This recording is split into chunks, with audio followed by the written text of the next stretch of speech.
There's so much judgment in the world. It's really hard to be a woman because you have to be tough, but you have to be compassionate. You have to be pretty, but not too pretty. And there is so much judgment in the world that women, I find, need a little bit more help building that inner confidence. On the mic with us today is LA-based public speaking coach Sonia M Power.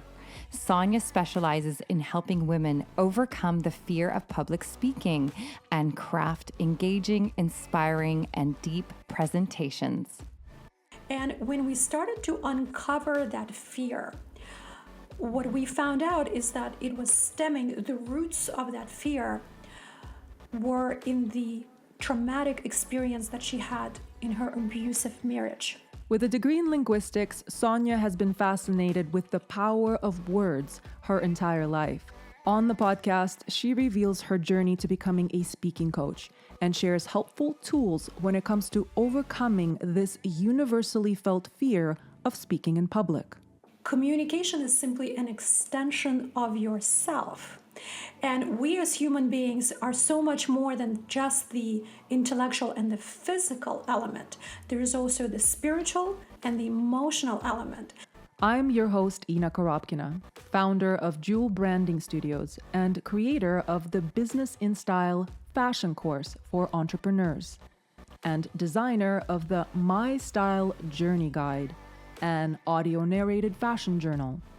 I'm Ingrid J. Monday, aka Ms. Monday, a photographer and filmmaker and the author of the book, The Secrets of Becoming a Boss Bitch with a Heart of Gold. Welcome to another episode of the Rise Up and Fix It podcast and our interview with Sonia M Power. We're really excited to learn about the art of public speaking and actually hear your journey to becoming an award-winning public speaking coach. It's one of those skills that once it's mastered brings us a lot of benefits. There's leadership opportunities which come with a bigger paycheck. There's increased business growth, bigger audience reach, creating unity and understanding, just so many benefits. And yet, it is one of those things people are most afraid of, deathly afraid of. Based on your experience and expertise, what is the psychology behind our fear of public speaking? And especially, why are women more affected by this fear than men? Because I know when we spoke on the phone, you mentioned that women are more fearful of finding their voice and speaking up. Yes, that is absolutely true. And thank you so much, Ina and Ingrid, for the opportunity to share my learnings as a public speaking coach. I do find the fear of public speaking to be a fascinating topic because there's so much that we can uncover behind that fear. First and foremost, I think in terms of understanding and really being in charge of this fear, it's important for us to know that the fear of public speaking is absolutely normal. Part of it is ingrained in our neurology, it is ingrained in our brain, because the ancient part of our brain, including amygdala, they are designed to protect us. And if we go back several centuries ago, and we understand that it was so important to be accepted by your tribe, to be accepted by your society, that being rejected by your tribe literally meant death. So when we put ourselves out there, we are subjecting ourselves, we're putting ourselves in a vulnerable situation where we can be judged and potentially rejected by people we care about. And it sends the signal to our brain that I might be rejected, which in the ancient part of my brain equates to death. In addition to that, some scientists believe that when we are observed by multiple pairs of eyes, it triggers the ancient memory in us, which is going back to, again, those ancient times when human beings were observed by multiple pairs of eyes. That meant that they were observed by predators. So they could be hunted by predators, right? And so we have those instincts within us to protect us from this vulnerable situation, and that's why oftentimes we close off and we don't even want to put ourselves out there. But then on top of that, there are personal reasons that each of us has that contribute to the fear of public speaking and make it bigger than what it needs to be. So it does take tremendous courage to put yourself out there, especially when English, Sonia, isn't even your first language. So Yes. your journey is truly inspiring. What motivated you really to start Sonia M Power? And by the way, I love your name, Power. It's a play on words because so very few people can pronounce my last name, Maslovskaya. So I started going by Sonia M. And then because I empower people with public speaking skills, it is empowering you. Sonia M Power, that's where it comes from. But yes, I am indeed not a native speaker in English. I grew up speaking Russian. I grew up in the former Soviet Union in the southern part of Russia, close to the Black Sea. And English was my second language. I was fortunate enough to grow up with a father who was a professor of English.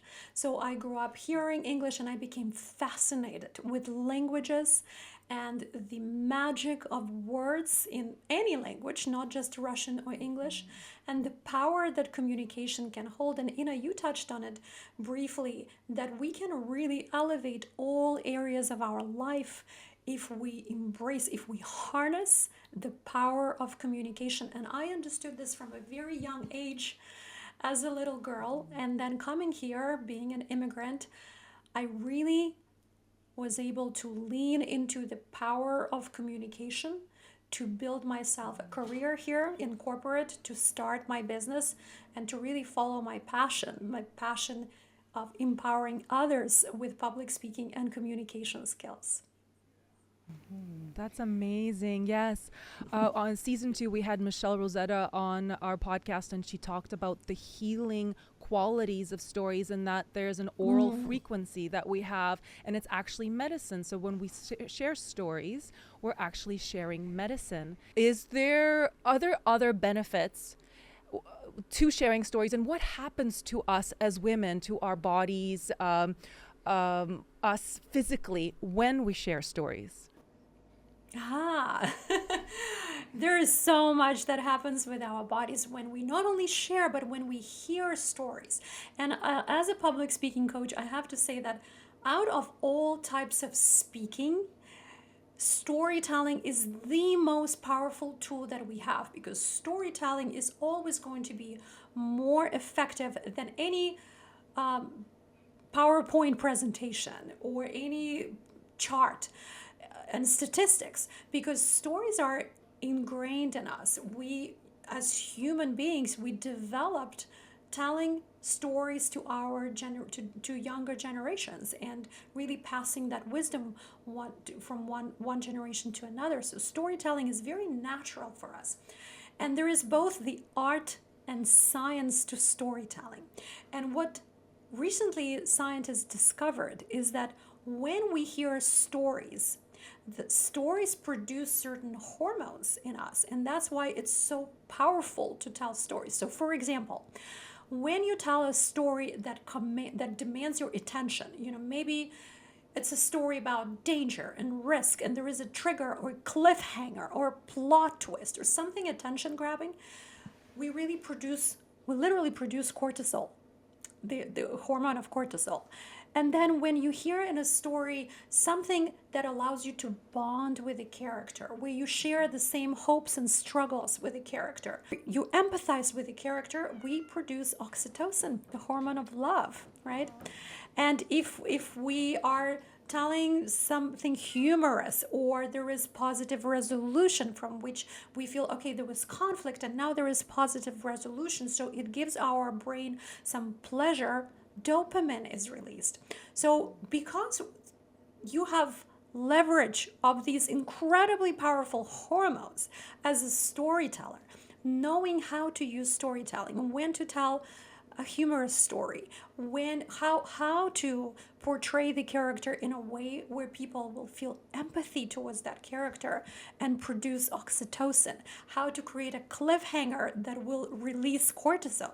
These are really powerful tools for us as storytellers to understand and know how to use tactfully. Wow. Wow. Yeah. There's such power in that. Wow. Yeah. So simple and yet so powerful. Yeah. So on that, do you have any interesting client stories that you can share with our audience? Maybe success stories. Biggest transformations. Yeah. Ooh, Right. biggest Like, transformation. what are some? Oh my gosh, Yeah, I'm I sure. have so many clients that I absolutely love their journeys and I fall in love with their journeys. But one that specifically stands out, and I will not say the name to protect her identity. Yeah. This woman was an incredible expert in her field. And for her career, it was required of her to stand up in front of larger groups of people, 100 to 200 people, and share her knowledge. And even though she was such an incredible expert, anytime when she was either in front of a group of people or she was on camera, she would freeze up and her face would go beet red and she would completely, her brain would go blank. Even though she had all this knowledge, she couldn't share it. So when she came to me and she started taking my course, I have a signature course for women called the Speaking Diva course. So when she joined the Speaking Divas and we started working, I realized that her fear was not normal. It was not average. Not your typical fear of public speaking. There was something behind that. And when we started to uncover that fear, what we found out is that it was stemming, the roots of that fear were in the traumatic experience that she had in her abusive marriage. And she was physically and emotionally abused for years. So her sense of safety and security came from not being seen, because she knew the moment I'm seen and I'm being exposed, I am vulnerable to being hit physically or emotionally. Her to be able to open up like this and open herself to potential, to be seen and to be criticized was really traumatic and it was really scary for her. And when we worked through that fear, and it took some time, it was not an overnight process, but the inner work, it took some time. And when we were able to really not only understand the fear, look the bear in the eye, but also start playing with it, being curious about it, asking it questions. And when we did all of that inner work, eventually what ended up happening is that she used that fear as a powerful fuel. And now she teaches others. She talks to groups of women and educates them on understanding the signs of getting into a toxic and abusive relationship and how to navigate through it. So now the cause of her fear became her purpose. Oh, that's amazing. I love that. I love that too. Yeah, it's having something to say. I can relate to what you're saying because I was really drawn to acting, and for the longest time I really struggled because I also come from the former Soviet Union, and I moved to Canada when I was 10 years old. So I developed certain fears of speaking, even on the phone. I remember having really difficult time picking up the phone and being spontaneous, and because I had the fear of being misunderstood or answering the right way. So ironically enough, I was drawn into acting. I wanted to learn how to act, and that in itself comes with finding your voice and the sound that's coming out, the words that the character is saying. They're not just the character, they're basically you. And when you're developing the character, you have to find aspects of yourself that would say the same thing the character is saying. So then it looks like you are actually saying it like a real human being. And on top of that, a lot of the roles that I got were Russian roles, so I had to put on an accent. And so by the time I actually started acting and got the whole acting thing in place, I had to act with an accent and connect to that deep, like, me sound, my original sound. I don't know if I'm making sense or if you can relate. Yes, so it took me a long time to find that authenticity, because with public speaking, it's having a signature style, your authentic style of communicating. You can never replicate somebody else's style of speaking. And also that that voice that is connected to your deepest self. It's not just surface. It's not, like you said earlier, like a pretty sound and you look pretty. It's actually having a message and communicating it with passion and meaning. Do you have clients that come to you that don't know what they want to say? They know they want to find their voice, but they don't know what to say. And do you help them find that purpose and that mission and their voice? And how does that look? What are Yes. the steps? Yeah. Yeah, absolutely. Yeah, and I can absolutely relate because I also did some acting, and funny enough, I Oh, was you did? also asked. I did theater on the East Coast in Boston and in New York, and then when I came to Los Angeles, I studied acting at the Ivana Chubbuck Acting School, and I did some TV shows and film, and this is a big part of who I am. And I think it also helped me become a better public speaker because I knew how to work with emotions, how to be authentic, how to connect to the audience, right? The stage presence. But I also was all, for the most part, I was cast for roles with a thick Russian accent. So Oh I my had to gosh. bring that back. It's very interesting. It Hollywood is. is all about stereotypes. Um, Oh, sure it and is. yes, so as far as my clients go, some clients do need help getting that clarity on what they want to say. What is it that you have to say, right? And we go through an interesting exercise, and I can share it with your listeners. What helps a lot of clients get clear on their message and what they really have to offer is asking yourself really powerful questions. And I would start with asking yourself, what gives me joy? Something that really makes you happy to do. And usually that's an indication of how you can naturally help others. And then ask yourself, if I could help people in the world and money was not an issue, what would I do? And also ask Yeah. yourself, what do I have to share that is so special that other people do not? And you might listen to this and think, well, I have a degree as a doctor. There are so many other people with a similar degree from the same university. Yes, that is true, but it is the combination of your education, your knowledge, your life experiences, your talents, your natural talents, and the stories that happen to you in life. And when we look at the combination of all of this together, each of us really have something unique to offer that other human beings cannot. Oh, that's Yeah. incredible. It's also pivoting, like I noticed with our journey, it's working so hard towards something. And as you work so hard towards something, there's skill sets that you're building over and over and over and over again. Yeah. And then something happens when you're like, I'm not interested in this anymore, or like, I don't like the way things are going, and then pivoting Yeah. and suddenly discovering that there's something else you could do that you're super passionate about, and the skills that you've been developing and working at so hard suddenly can aid you in this new direction. Fully agree with this, and I think nothing is ever wasted, right? Because when I got my degree in linguistics from a university in Russia, a lot of people said, well, that is so impractical. What are you going to do with this study of languages? It's really impractical. And then my life journey took me to America and to Boston first, and then I did acting. And people would say, well, what does that have to do with your corporate career? Why are you doing that? And I would say, I'm just following my passion.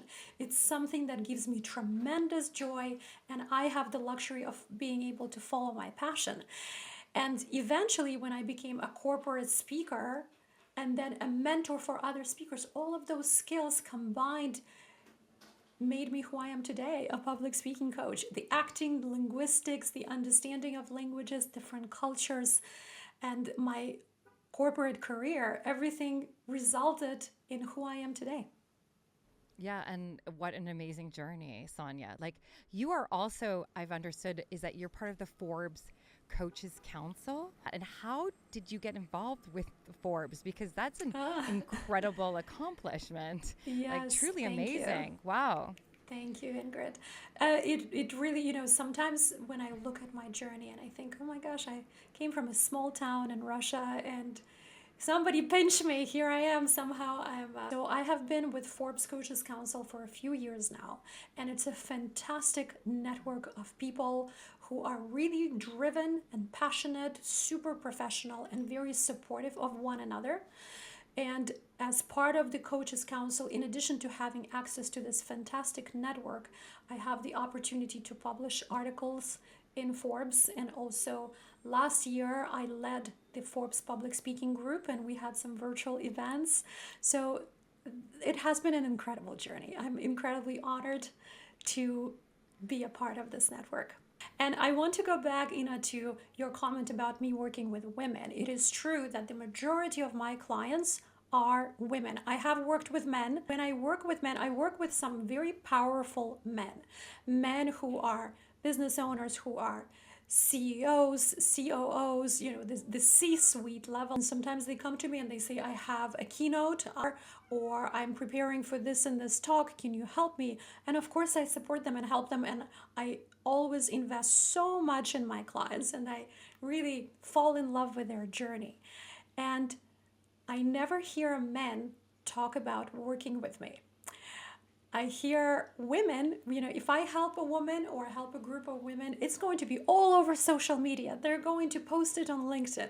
They're going to post it on Instagram. They will tag me in post and say, I'm working with this public speaking coach.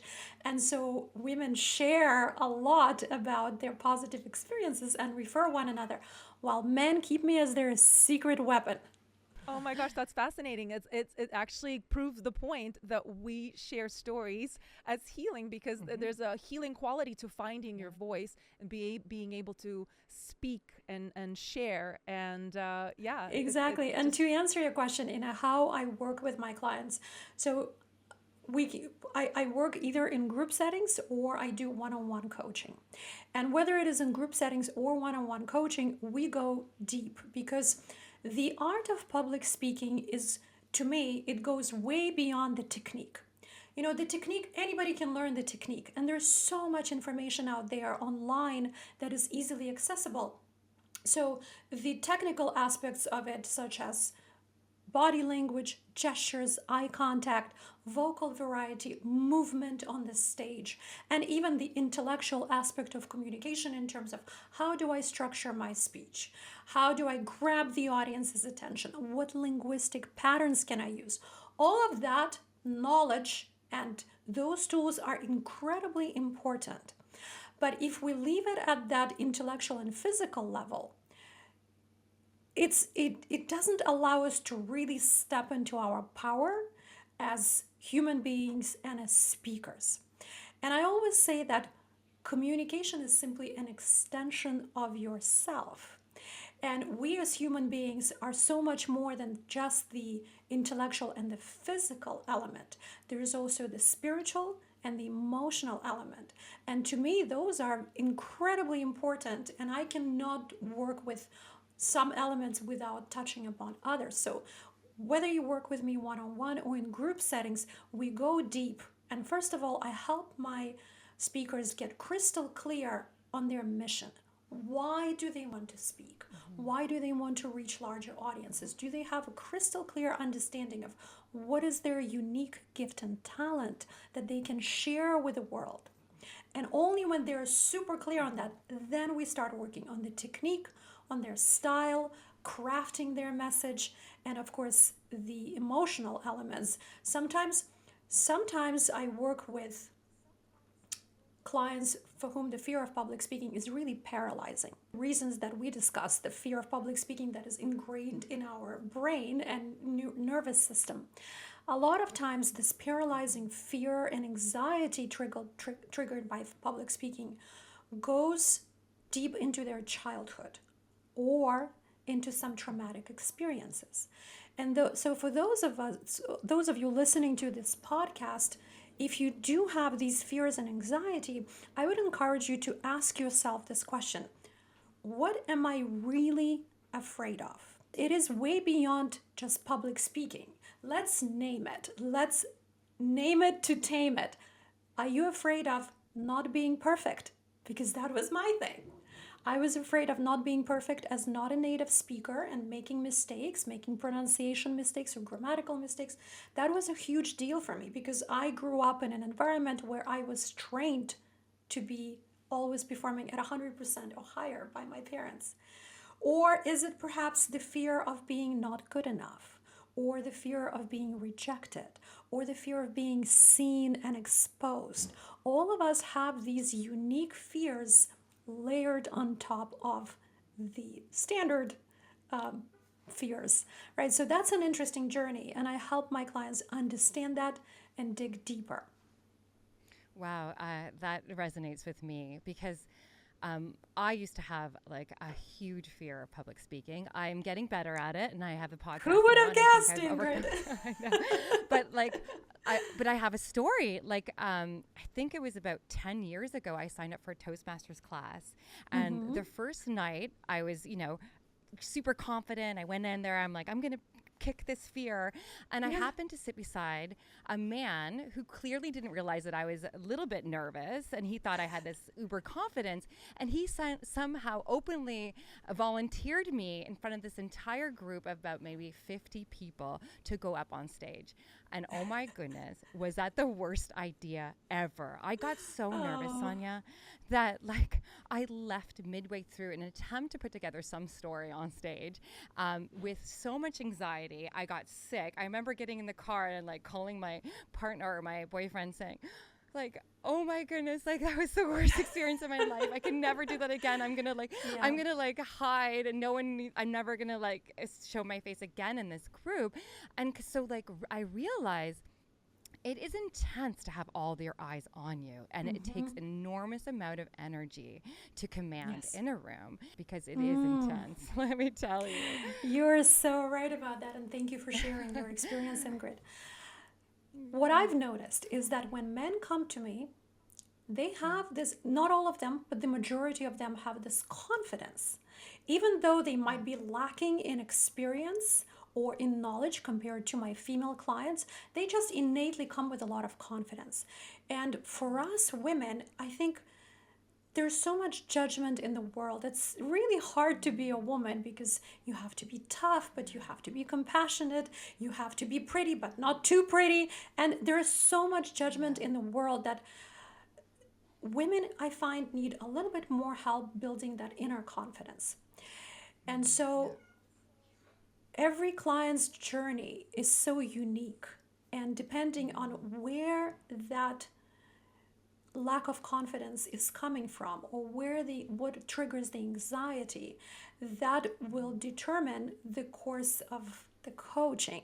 But generally speaking, it's a lot of inner work. Funny enough, we think about public speaking as something we see on the surface. You might see somebody walk into a room confidently, or have a really beautifully trained voice, or know how to keep their body language open. And those techniques, like I said, they are easily taught, but the real work really happens inside. It's the inner work, working with women, understanding where their insecurities and doubts about themselves are coming from, and addressing that first. And I find that it's much easier to address that and get the inner confidence than mask it by these artificial tools. You can download a lot of programs, you can get the knowledge. The magic is actually in practicing. And when we start during session 1, I might introduce you to skills such as speech structure, linguistic language patterns, and vocal variety, right? Then the next week, then everybody gets an assignment, and then next week, every speaker has the opportunity to integrate their learnings and present their talks using the tools that they've just learned a week ago. And then the next time they get to learn additional skills. And so we layer it and we layer it and we layer it. And each time you get introduced to new skills, you then have the opportunity to practice, because just getting the knowledge is simply not enough. It's like going to the gym and watching your trainer do the sit-ups and push-ups while you are just standing there and hoping to get better results. You have to. And you can do this online, this course? Yes, this is a People from virtual all over the course. world can tap in Yeah, and learn? people from all over the world. And actually, during the pandemic, this is when my virtual coaching really exploded, because I started welcoming women from all parts of the world, from South Africa and New Zealand and France and all the time zones of the United States and Canada. So yes, you can join this course virtually. I usually run it on Wednesdays, but I'll have all the details on my website in a few months. Amazing. Wow, I think I might sign up. We'll have to see. I'll have to check it out. Ingrid, I don't I think you went need online any last night. support from me. Well, well, like I was saying, I used to have this public fear of I was terrified of public speaking, and I took it upon myself to beat that fear. I said, if this is something I'm putting on myself and I'm saying this to the universe is co-creating a life based on that, and I'm going to change that message. So I really sat with that question for a long time, and I said, you know what, I'm gonna break this fear, and then I started this podcast, and you know what an amazing journey, and we're so excited, and I'm getting better and better. I mean, there's still days where I'm like, oh, like, but that's a natural thing, we all get, It is and a to natural grow, you thing. need. Yeah. And Yeah. I think, and I'm sure, I wonder if you feel like this, Sonia. I've always felt like you have to get uncomfortable to grow. Right? So Absolutely. you have to step out of your comfort zone. And I think a lot of us, and I'm sure listeners will resonate with this, they're probably thinking, I feel comfortable. I don't want to, I like my job. I like being here, but maybe learning this new skill would improve their income, would improve their lifestyle, would improve their life. Right. And so that takes courage and to get uncomfortable. Absolutely. Right. So, Absolutely. and that's Yes. yeah. I couldn't agree with you more. The growth happens outside of our comfort zone, as we say. And for me, you might think, oh, you've been on big stages and you've done so much. Is there anything that can make you uncomfortable? I like putting myself in uncomfortable positions, situations too, so that I can grow. For example, even though I'm used to speaking on stages or I'm used to speaking virtually, going on live television, that was nerve-wracking for me when I was doing something with the CW network and I could see the timer going from 10 to 0. I could feel my heart rate go up because that took me outside of my comfort level. Fortunately, I know how to deal with it. Breath work. If you're ever surprised by something takes you out of your comfort zone. I think that breath work is one of the best tools you can use to calm your nervous system. And even if you just take 3 good breaths with elongated exhale, that immediately sends the signal to your amygdala that you are not in danger. If you are ever in danger and somebody threatens you with a knife or a gun, you're not going to go, right? So whenever we do that, it immediately calms our nervous system and it sends a signal that I'm safe, I'm okay. And I think we're on a very interesting topic because one of the most common questions that I receive is, do you have any specific tools to address the fear of public speaking? It's practical tools, right? Because yes, there is that inner work that needs to happen to understand where it's coming from. But what if I'm all of a sudden called into a meeting and I have to give a presentation in 30 minutes? I don't have the time to do that inner work. So what can I do? And I think breath work is going to be my first recommendation because it's really fast, it's always available for you, and it's a tool that's really underused. The second thing that I would suggest is stretching. Also doing some sort of cardio. And anytime when I had a really big presentation and I felt jittery, I would do some cardio because it helps you burn that nervous energy. Going into nature, right? Maybe doing some exercises when you tense up and then you relax. You have to play with it and try what works for you, but there are so many techniques. Affirmations. I have affirmations on my Instagram that anybody can access, and this is guided affirmations specifically for speakers that can also calm your nervous system. There's so much. And in addition to this, I would say the fastest way, perhaps, to overcome the fear of public speaking is to shift your focus. Because a lot of times we psych ourselves up because there's so much focus on ourselves. A lot of times the voice in your head will say, what if I forget what to say? What if my slides are not working? What if they don't like my accent? What if they don't like the sound of my voice? And it's all me, nervous questions, right? But instead of asking yourself those types of questions, I would encourage you to ask yourself, what can I give to my audience? What can they learn from me that they cannot learn from anybody else? And how can I deliver this message in the most powerful way so people can understand it and remember it?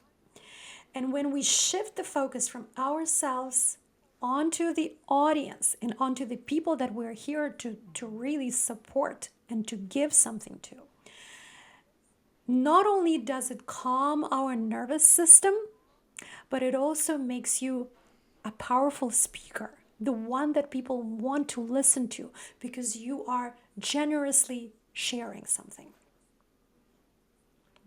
That's a beautiful shift in perspective. Yeah, the other thing that I heard is pretending or playing a character. So if you don't feel confident or you don't, and you correct me if I'm wrong, maybe I got this advice and it's not going to work. Actually, it did not work. Funny stories, it did not work for me. So Tell the story. Okay, Ina, well, tell the story. okay, on the I spot. guess it didn't work, Okay, but it's so- interesting to know what it is. Well, maybe I can get your advice on this. Okay, so not many people know this, but I have a fear of public speaking. Even now, with this podcast, every time we do the podcast, I'm better. But I have an idea of where this stems from, being an immigrant and not being understood, and just even starting with the fear of picking up the phone and calling and being spontaneous and being understood. But this idea of, so as an actress, this is why people are surprised when I say I'm afraid of public speaking, is because, well, like, you're an actress, you're always in the public eye, people look at you, shouldn't you be okay with public speaking? And I say yes, with acting, you're a character. You are pretending to be somebody else, and you may relate to this. You get your sides, you study the lines, and you memorize them. And as you're studying the lines, you think to yourself, how would I say this in my life? How would I say it? And what would be the meaning behind it as Ina saying it? And that's how it kind of becomes a part of me. It's almost my dialogue. Right. So making it your own. But when it's a speech that you've prepared, it's coming from me as Ina and not a character that I've prepared. And so the advice that I got was to dress confidently and be the speaker, the confident speaker. And yet that fear when I was about to speak, it's like what you said, paralyzing fear crept in. And it was a little bit embarrassing. My voice quivered. I talk about breath. I went out of breath. I practically hyperventilated, but I pummeled through. And eventually the quivering went away. Okay. And eventually I'm like, okay, it's like the equivalent of getting on a bike and starting to ride. And the first couple of minutes or minute, I'm wobbling. I'm like, oh, I don't know if I can take off. I'm going to fall. I'm going to fall. Yes.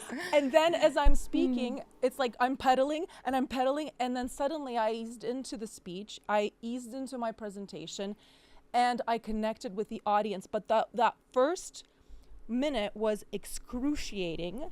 And I need to work with you. I need to learn how to, because this was just a group of 20 people, but I want to get to a point where I'm speaking to 100 people, 200 people, and I'm not like wobbling. I am actually from the get-go taking off. So anyway, well, first of all, going back to what you said. Yeah.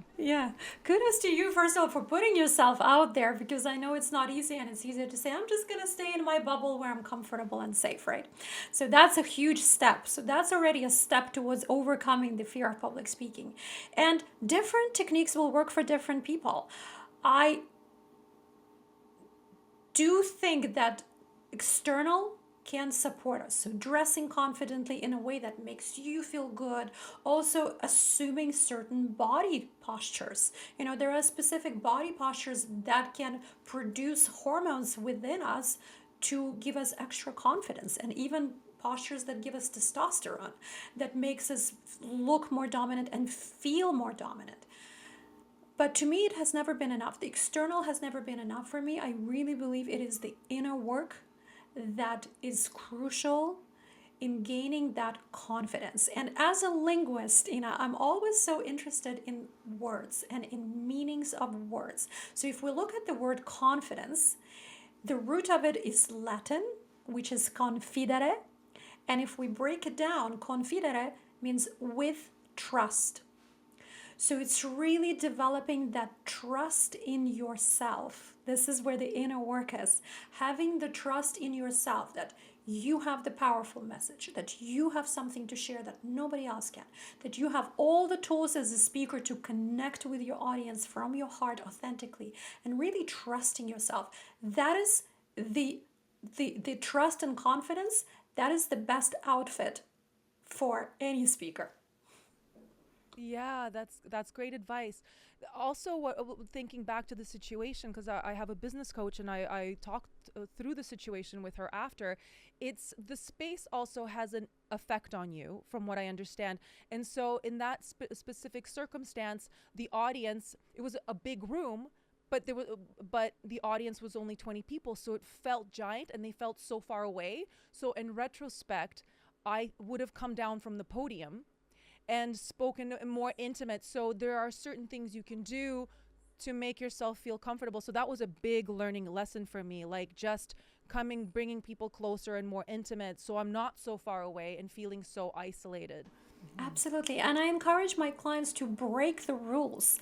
Unless they tell you, you absolutely have to be behind the lectern and the microphone is permanently attached to the lectern, I tell my clients, don't do that, because the lectern is going to block you energetically from the audience. So you want to get as close to your audience as possible. Walk towards them, move away from them. That movement in real space is so important. And unless you're being filmed and you have a certain frame, or you're on a TED stage where you have to stay in the red dot, come closer to them, talk to them, look people in the eye, really have this conversation. You're absolutely right. Knowing how to use the space is crucial. So how can our listeners get in touch with you? How can they work with Sonia? Okay, well, I'm very active on social media, so the easiest way to connect with me is follow me on soniampower.com, just like my logo. Sonia M, letter M, power.com is my website, and then Sonia M Power is on Instagram. And you can have a lot of access to a lot of resources on my Instagram. And of course, if you would like to join one of the courses, all of the information is on the website. You can subscribe to receive a communication tip of the day. And LinkedIn is another opportunity to connect with me. Sonia, thank you so much for sharing your insights and experience with us today. This has been such an incredible podcast. Listeners, wow, we're so lucky to have her online. We really appreciate this valuable advice and stories that you've shared. Thank you so much, Sonia. We look forward to seeing this continued impact of your work in helping women find their voices and make a difference in this world. So thank you again for your time and your wisdom. We're so grateful. Thank you for the opportunity. If you enjoyed our interview today, please share and like it. And if you have a unique story on how you are creatively engaging with the world, we can help you share it in a multitude of different ways. We are experts in crafting stunning photos, videos, and compelling narratives. Our mission is to make you and your brand stand out. Please visit our website, www.riseupandfixit.com, to learn more and to connect with us.